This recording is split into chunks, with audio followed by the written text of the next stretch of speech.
Hello everyone, welcome to my YouTube channel. आज मैं आपको एनसीईआरटी मैथ्स क्लास 8 एक्सरसाइज 3.2 से इसका क्वेश्चन 5 कराऊंगी। देखिए क्वेश्चन 5 है, is it possible to have a regular polygon with measure of each exterior angle as 22 degree.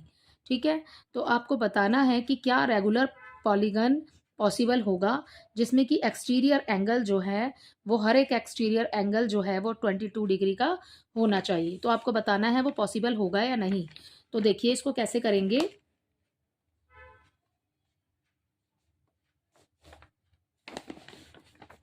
आपको regular polygon दिया है। रेगुलर पॉलीगन का मतलब है कि जो सारी एक कोई भी फिगर है उसमें सारे जितने भी एक्सटीरियर एंगल्स हैं वो सारे ही सेम होने चाहिए। ठीक है, 22 डिग्री के होने चाहिए। तो बताना है आपको कि क्या ऐसा पॉसिबल है। तो हम लिखेंगे पहले, सबसे पहले the sum of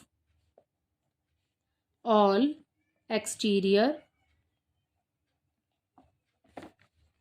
angles is equal to 360 degree. बाहर एक्सटीरियर एंगल मीन्स बाहर के जो एंगल हैं वो सभी का टोटल होता है 360 डिग्री। आपको यहाँ पर एक एंगल का दिया है। ठीक है, तो आपको यहाँ पर दिया है एक्सटीरियर एंगल। एक्सटीरियर एंगल कितने डिग्री का दिया है आपको? 22 डिग्री का दिया है। ओके, अब आपको बताना है, देखिए यहाँ पर 360 रखा हमने ऊपर एंड 22 रखेंगे नीचे। अगर ये पूरा पूरा कैंसिल हो जाता है इट मीन्स कि ये पॉसिबल है। अगर ये पूरा कैंसिल नहीं होता तो ये पॉसिबल नहीं है। रिमाइंडर नहीं बचना चाहिए बस हमारे पास में। ठीक है, तो देखिए 2 1 ज़ा 2, 2 1 ज़ा 2, 2 1 ज़ा 2, 2 8 ज़ा 16, 180 हो गया। अब 11 एंड 180 ये तो डिविजिबल नहीं है एक दूसरे से। ठीक है, तो ये कैंसिल नहीं होंगे। सो अब हम अपने आंसर में यहाँ लिखेंगे, so it is not possible to have a regular polygon.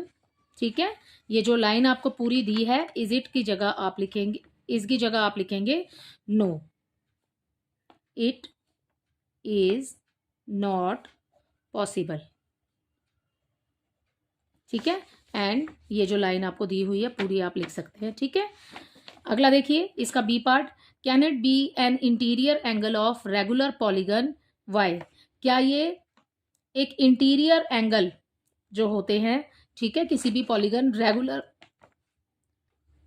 सो इस वाले में आपको बताना है कि इंटीरियर ये जो आपको यहाँ पर 22 डिग्री दिया है इसी को मेन मानना है आपने एंगल का। ठीक है, और इंटीरियर एंगल के रिगार्डिंग अब आपको बताना है। पहले एक्सटीरियर एंगल को लेकर के बताया था, अब इंटीरियर। जो इंटीरियर एंगल है उसका टोटल होता है 180 डिग्री। यहाँ पर सम ऑफ एक्सटीरियर एंगल हमने लिखा है 360, यहाँ पर लिखेंगे हम 180 डिग्री। और 180 डिग्री में से हम इस वाले 22 को माइनस कर देंगे जो हमें दिया हुआ है। उसके बाद जो आंसर आएगा उसकी हम 360 से डिवाइड करेंगे, तो उसके बाद हमें आंसर बताना है। तो ये हो गया इसका फर्स्ट पार्ट। देखिए इसका बी पार्ट कैसे लिखेंगे। आपको यहाँ पर इंटीरियर एंगल दिया है तो आप सबसे पहले लिख लेंगे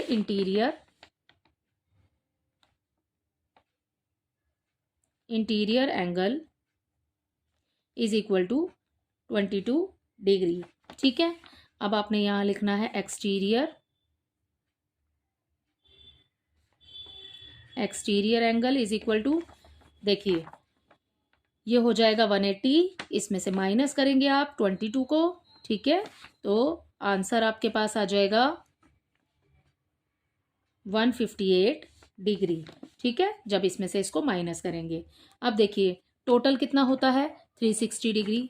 अब वही है सेम, 360 आप ऊपर लिखिए, ये वाला 158 नीचे लिखिए, और अब आप कर दीजिए डिवाइड। हमारे पास रिमाइंडर नहीं बचना चाहिए। ठीक है, कैंसिल करके देख लेते हैं।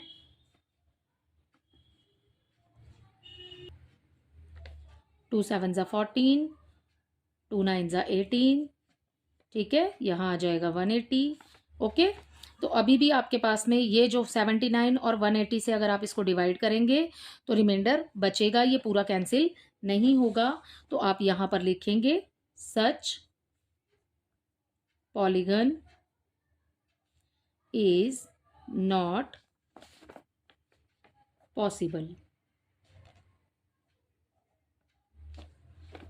क्यों पॉसिबल नहीं है वो मैंने आपको बताया है कि पॉसिबल इसलिए नहीं है क्योंकि पूरा पूरा कैंसिल नहीं हो रहा है। ठीक है, तो इस ये हो गया इसका क्वेश्चन नंबर 5 का ए और बी दोनों ही कंप्लीट। सो आई होप ये क्वेश्चन आपको समझ आ गए होंगे। Thank you.